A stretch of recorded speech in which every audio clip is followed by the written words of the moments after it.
Morning বন্ধুরা, কেমন আছো সবাই? আশা করি সবাই খুব ভালো আছো। আমিও ভালো আছি। আমার এক আঁকার স্বপ্ন চ্যানেলে তোমাদেরকে অনেক স্বাগত আর ভালোবাসা জানিয়ে আজকের ভিডিওটা শুরু করছি। আজকে হলো বৃহস্পতিবার, আর আজকে না সকাল সকাল রান্না বান্নার সমস্ত কাজ কমপ্লিট করে ফেলেছি। তো শুধুমাত্র রান্নাঘরটাই পরিষ্কার করা বাকি ছিল। তো সেই জন্য রিশানকে স্কুল থেকে নিয়ে এসে সকালের খাবারটা খেয়ে তারপরে এই যে এখন রান্নাঘরটা পরিষ্কার করে নিলাম। আর আজকে না সকালের কোনো কাজকর্ম তোমাদের সাথে শেয়ার করিনি, কারণ আজকে একটা বড় কাজ করব। তো সেটা কি, সেটা তো তোমাদেরকে বলবোই। তার আগে তোমাদেরকে বলবো, তোমরা যারা যেখান থেকে আমার ভিডিওটা দেখছো প্লিজ একটু স্কিপ না করে পুরো ভিডিওটা দেখার চেষ্টা করো। আশা করি তোমাদের ভালো লাগবে। আর যদি আমার ভিডিওর কোনো একটা অংশ তোমাদের ভালো লেগে থাকে, তাহলে তোমরা যেসব নতুন বন্ধুরা এখনও পর্যন্ত আমার চ্যানেলটাকে সাবস্ক্রাইব করোনি, তারা প্লিজ আমার চ্যানেলটিকে সাবস্ক্রাইব করে দিও। তো রান্নাঘরের কাজ শেষ করে তারপরে স্নান করে এই যে পুজো দিয়ে নিলাম। আর আজকে যেহেতু বৃহস্পতিবারের পুজো, তার জন্য মালা টালা দিয়ে সুন্দর করে সাজিয়ে ঠাকুরকে পুজো দিয়ে নিয়েছি। এবার চলো আজকে যে কাজটা করব সেটা তোমাদেরকে বলি। তো এই দেখো, আমি সমস্ত জিনিসপত্র নিয়ে হাজির হয়ে গেছি। তো দেখে হয়তো বুঝতে পারছো আজকে আমি আমার এই ঘরটাকে একটুখানি সাজাবো, কারণ পুজো তো চলেই এসেছে, অনেক মণ্ডপে ঠাকুরও চলে এসেছে, অনেকে আবার ঠাকুর দেখা স্টার্টও করে দিয়েছে। কিন্তু আমার না ঘরটা না সাজানো অবধি মনে হয় না ঠিক পুজো পুজো চলে এসেছে, আর ঠাকুর দেখতে যেতেও ইচ্ছা করে না। আমাকেও রনব বলেছিল জানো তো, যে সামনাসামনি কয়েকটা ঠাকুর চলো দেখে আসি রাত্রিবেলা করে, কিন্তু আমি বললাম যে না, আগে আমি ঘরটাকে সাজিয়ে নিই, তারপরে আমি নিজে সেজে ঠাকুর দেখতে যাব। আর আজকে হলো চতুর্থী, কালকেও নাকি চতুর্থী, কারণ এইবার 2 দিন চতুর্থী পড়েছে। তো সেই জন্য তোমাদের সবাইকে জানাই দুর্গাপুজোর অনেক অনেক শুভেচ্ছা আর ভালোবাসা। তোমরা খুব ভালো করে পুজোটা কাটাও, অনেক অনেক আনন্দ করো, অনেক অনেক মজা করো। আর আমি মা দুর্গার কাছে প্রার্থনা করব আমার সমস্ত ইউটিউব ফ্যামিলির সব বন্ধুরা যেন তাদের ফ্যামিলি নিয়ে অনেক অনেক সুস্থভাবে পুরো পুজোটা কাটাতে পারে। তো তোমাদের সাথে কথা বলতে বলতে এদিকে আমি জানলার পর্দাগুলো লাগিয়ে ফেলেছি। তোমাদেরকে তো আগে দেখিয়েছিলাম যে আমি শ্যামবাজার থেকে এই পর্দাগুলো কিনেছিলাম পুজোয় লাগাবো বলে। আর এবার পুজোয় এই ঘরটার থিম হলো গ্রিন কালার। আমি সবকটা জিনিসই গ্রিন কালারের কেনার চেষ্টা করেছি। সবকটা হয়তো অ্যাকুরেট কালার হয়নি, একদম সেম টু সেম, একটু ডিফারেন্স আছে, তবে গ্রিনের ওপরেই আছে। তো পর্দাগুলো তো দেখলেই হালকা গ্রিনের ওপর কিনেছি। আর এটা হলো গিয়ে আমার যে ওই বেডসাইড টেবিল, তারপরে সাদা যে শোকেসটা আছে, এই সব জায়গায় পাতার জন্য না আমি ছোট ছোট কাপড়ের কভার খুঁজেছিলাম, কিন্তু এই কালারের না আমি পাইনি। তো সেই জন্য টেবিল ক্লথ যে হয় একটু মোটা ধরনের, যেগুলো প্লাস্টিক হয় সেগুলো না, একটু দেখবে মোটা ধরনের হয় টেবিল ক্লথ। তো সেগুলো আমি একটা 1 মিটার মতো কিনে নিয়েছি। আর ওটাকে প্রত্যেকটা জায়গার একদম মাপ মতো করে কেটে নিয়েছি। কেটে নিয়ে এই যে দেখো সব জায়গায় সুন্দর করে আমি লাগিয়ে নিচ্ছি। আর কাপড়ে না দেখবে একটু এদিক ওদিক সরে যায়, কিন্তু এগুলোতে না দেখছি কি বেশ সুন্দর এক জায়গায় রয়েছে, আর বেশ নড়াচড়াও করছে না, আর কোনো জিনিস রাখলেও সরে যাচ্ছে না। আর এই এক কালারের সব জিনিস লাগানোর কারণ হলো আমার না খুব ভালো লাগে যে প্রত্যেকটা জিনিস একই রকম কালারের হবে। পর্দা, চাদর, তারপরে এরকম ছোট ছোট পাতার কাপড়গুলো সবকটাই একই রকমের হবে, আমার খুব ভালো লাগে ওটা। তো সেই জন্যই আমি চেষ্টা করেছি প্রত্যেকটা জিনিস একই কালারের ম্যাচিং করে কেনার। তো এই যে দেখো, আমি চাদরটাও কিন্তু গ্রিন কালারেরই কিনেছি, তবে আমি এটা অনলাইনে মিশো থেকে অর্ডার করেছি। আর এটা হলো 5 পিসের সেট, মানে চাদর, তার সাথে 2টো বালিশের কভার, আর এরকম ছোট্ট ছোট্ট 2টো কুশন আছে। আর তার সাথে এই দেখো এই একটা পাপোশ, এটাও না কিছুটা ম্যাচ করে, মানে অনেক দিন আগে আমি বিশাল থেকে কিনে এনেছিলাম, তো ওটা দেখলাম এর সাথে ম্যাচ করে গেছে, তাই এটাও লাগিয়ে দিলাম। আর তারপরে আবার এক ব্যাগ হাতে করে নিয়ে চলে এসেছি ডাইনিং রুমটা সাজাবো। ঘরটা তো কমপ্লিট হয়ে গেছে, তো এবার ডাইনিং রুমটা সাজাবো। তো ডাইনিং রুমের পর্দাগুলো সবকটাই চেঞ্জ করব। আর এই পর্দাগুলো না আমি অনলাইন থেকেই কিনেছি, মিশো থেকেই কিনেছি। আর আমি না বেশিরভাগ জিনিস মিশো থেকেই কিনি, কারণ মিশো আমার কাছে একটা বিশ্বাসযোগ্য জায়গা হয়ে গেছে, জানো তো। আমাকে আজ পর্যন্ত মিশো কোনোদিন ঠকায়নি, তো সেই জন্যই আর কি একটা বিশ্বাস তৈরি হয়ে গেছে।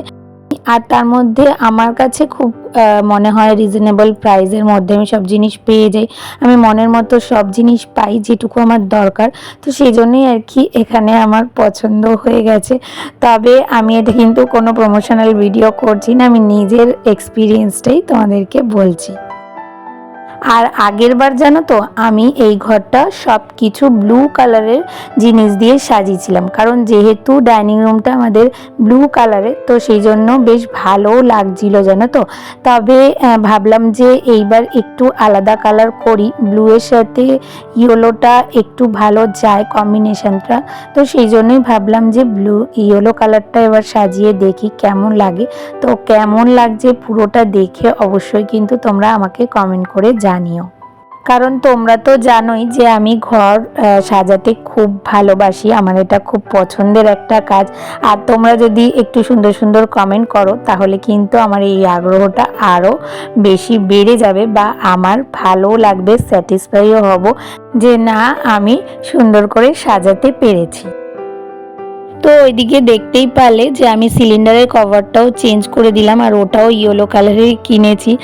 আর যেহেতু সিলিন্ডারটা ঘরের মাঝখানে থাকে, তাই প্রত্যেকবার তো মানে নতুন নতুন সিলিন্ডার আমাকে দেবে না, দেয়ও না, পুরনো কেমন জং ধরা সিলিন্ডারগুলো দেয়। আর ওটা ঘরের মাঝখানে থাকলে না দেখতেও কেমন লাগে, তো সেই জন্য আমি না সবসময় ওই সিলিন্ডারের কভার পরিয়ে রেখে দিই, যাতে দেখতে একটু ঘরটা ভালো লাগে। বুঝতেই তো পারো ছোট্ট ঘর যদি সাজিয়ে গুছিয়ে না রাখি তাহলে দেখতে কেমন বাজে লাগে, তো সেই জন্যই একটু চেষ্টা করি সুন্দর করে সাজিয়ে রাখার। আর তারপরে টেবিলের কভারটাও পেতে নিলাম। আর এই টেবিলের কভারটা কিন্তু আমি শ্যামবাজার থেকে কিনেছিলাম। আর ওদিকে চেয়ারের কভারগুলো দেখলে ওগুলো আমার পুরনোই, ওগুলো পরানোই থাকে সব সময়, তো ওগুলো কেচে দিয়েছিলাম, তো এখন ওই জন্য ওগুলোকে পরিয়ে দিলাম। আর তারপরে এই যে টেবিলের ওপরটায় যা যা জিনিস থাকে সেগুলোকে রেখে দিলাম। তবে এখানের যে ট্রেটা ছিল সেটা ইয়েলো কালারের ট্রে ছিল, তো ওই ট্রেটা চেঞ্জ করে আমি শুধু রেড কালারের ট্রের মধ্যে রেখে দিলাম, কারণ ইয়েলোর মধ্যে ইয়েলোটা না কেমন লাগছিল, তো সেই জন্য ওটাকে চেঞ্জ করে দিলাম। আর তারপরে এদিকে আসলাম ফ্রিজের কভারটা চেঞ্জ করতে। তবে ফ্রিজের না আমি কোনো রকম কোনো কভার পাইনি, কারণ এত বড় ফ্রিজের কভার না পাওয়া যাচ্ছে না কোথাও। যদিও পাওয়া গেছিল তার দাম বিশাল, 700-800 টাকা দিয়ে, তো সেই জন্য আমি কিনিনি। তো সেদিন শ্যামবাজার গেছিলাম না, তখন আমার মা আর দিদি আমাকে হঠাৎ করে বুদ্ধি দিল যে তুই টেবিলের কভারের সাথে ম্যাচ করে আর একটু এই প্লাস্টিকই কিনে নে, তো তাহলে সেটাই তুই ফ্রিজের ওপর পাততে পারবি, ম্যাচিংও হবে আর পাতাও হয়ে যাবে। তো দেখলাম বুদ্ধিটা বেশ ভালোই, তো সেই জন্যই আমি ওই টেবিলের কভারই আরও একটু কিনে নিয়েছিলাম, আর সেটাই এই ফ্রিজের ওপর পেতে দিলাম। আর তারপরে আসলাম লাস্ট কাজ, যেটা হলো এই সোফার কভার। আর এই সোফার কভারটাও দেখো কত সুন্দর হয়েছে না, একদম ম্যাচিং করে আমি পেয়েও গেছি জানো তো। এটাও আমি অনলাইনে মিশো থেকেই কিনেছি। চাদরটা দেখার পর থেকে আমার এত ভালো লেগেছিল, তো এটার সব কিছু রিভিউ ভালোই ছিল, শুধু একটা জিনিস খারাপ ছিল, সেটা হলো গিয়ে এর যে কুশন কভারগুলো আছে না, কুশন কভারের পিছনটা লাগানোর জন্য চেন থাকে, আমার প্রত্যেকটারই তাই আছে, কিন্তু এটার কোনো চেন নেই, তো তার জন্য একটু প্রবলেম হচ্ছিল। তো তবে এখন আমি একটুখানি সেফটি পিন দিয়ে লাগিয়ে নিয়েছি, পরে এটার মধ্যে নয় চেন লাগিয়ে নেবো, আর না হলে ওই যে বোতাম হয় না, টিপটপ বোতামগুলো, সেগুলো লাগিয়ে নেব। আর তারপরে সোফার সামনে যে রানারটা, এটা আমার পুরনোই ছিল আগের একটা ব্ল্যাক কালারের, তো ওটাই পেতে নিলাম, ভাবলাম যে হলুদের সাথে ব্ল্যাক কালারটা ভালো লাগবে। আর তারপরে এখানে ছোট্ট একটা যে সেন্টার টেবিল, এটা না আমার হাতে বানানো ভাঙা একটা টেবিল দিয়ে আমি এটা বানিয়েছিলাম, তো সেটার মধ্যে আমি ওই কুশন কভারই এক্সট্রা যে ছিল সেটা লাগিয়ে দিয়েছি। তো আমার সাজানো কমপ্লিট। এবার চলো তোমাদেরকে ফাইনাল লুকটা দেখাই। তো এই যে দেখো, প্রথমে দেখাই ঘরটা। তো বাদবাকি কোনো জিনিসই আর চেঞ্জ করিনি, কারণ ওগুলো আমার খুব শখের বানানো কিছু হাতের, আর কিছু কেনা, তো সেই জন্য আর এগুলো চেঞ্জ করিনি। শুধুমাত্র চাদর, পর্দা আর ওই ছোট ছোট ঢাকনাগুলোই চেঞ্জ করেছি। তো কেমন লাগছে অবশ্যই কিন্তু কমেন্ট করে জানিও, ভালো লাগলে একটা লাইক করে দিও। You told your friend you're not okay, and tell me what's wrong and why you never said you felt that way. And guess you're trying to stay strong and fake a smile until I look. আর এবার আসি dining রুমটা। তো ওই ঘরটা গ্রিনের উপর, আর এই ঘরটা হচ্ছে ইয়েলোর উপর। আর এই ঘরটারও অন্য কিচ্ছু চেঞ্জ করিনি, শুধু ওই পর্দা আর কভারগুলোই চেঞ্জ করেছি। তো দুটো ঘরেই সাজানোটা কেমন হয়েছে আর আমার ঘরের নতুন সাজ কেমন হয়েছে অবশ্যই কিন্তু কমেন্ট করে জানাবেন। তো চলো এবার খাওয়া দাওয়ার পালা। আর আজকে রান্না করেছিলাম বড়ি দিয়ে লাউ ঘন্ট, আর তার সাথে ভোলা মাছ সর্ষে বাটা দিয়ে। আর এটা খেতে খেতেই ভিডিওটা আমি এখানেই শেষ করব। তাহলে আজকের ভিডিওটা তোমাদের কেমন লাগলো? ভালো লাগলে একটা লাইক, কমেন্ট, শেয়ার আর সাবস্ক্রাইব করে পাশে থেকো, আর নোটিফিকেশান বেলটাকে অবশ্যই অন করে অল করে দিও। তাহলে দেখা হচ্ছে নতুন একটা ভিডিওর সাথে। ততক্ষণের জন্য তোমরা সবাই খুব ভালো থেকো, সুস্থ থেকো আর অনেক অনেক স্বপ্ন দেখতে থাকো।